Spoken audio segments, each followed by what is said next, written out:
Breaking news చూస్తున్నాం. ఢిల్లీ పేలుడు case తర్వాత ఎన్ఐఏ అధికారులకు చిక్కిన మేడం సర్జన్ డాక్టర్ షాహీన్ ను విచారణలో భాగంగా తను పనిచేసిన అల్ఫలా యూనివర్సిటీకి తీసుకొచ్చారు. యూనివర్సిటీలో ఆమె బస చేసిన ప్రాంతం ఎవరెవరితో సంబంధాలు ఉన్నాయో ఆరా తీశారు. మొత్తంగా ఢిల్లీ పేలుడు ఉగ్రకుట్ర సీన్ రీక్రియేట్ చేస్తున్నారు ఎన్ఐఏ సిబ్బంది. అలాగే ఢిల్లీ పేలుడు కేసులో ఇప్పటి వరకు 7గురిని అరెస్టు చేశారు. వీరిలో షాహీన్ కూడా ఒకరు. ఈ 7గురు నిందితులను లక్నో, కాన్పూర్, సహరన్పూర్, ఫరీదాబాద్, జమ్మూ కాశ్మీర్లకు తీసుకువెళ్లి విచారించాలని ఎన్ఐఏ అధికారులు భావిస్తున్నట్లుగా తెలుస్తుంది. అందులో భాగంగానే షాహీన్ ను ఫరీదాబాద్ లోని అల్ఫలా యూనివర్సిటీకి తీసుకొచ్చారు.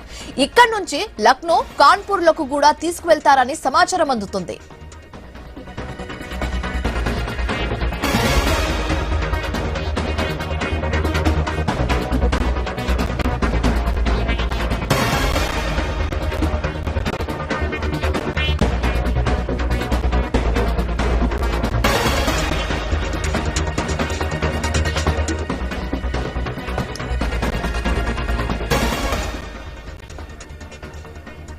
అయితే ఈ కేసులోని నిందితులకు ఆయా ప్రదేశాల్లో ఉన్న వ్యక్తుల్లో ఎవరితో పరిచయాలు ఏర్పడ్డాయి, ఎవరు సహకరించారు అనేది ఆరా తీస్తున్నారు అధికారులు.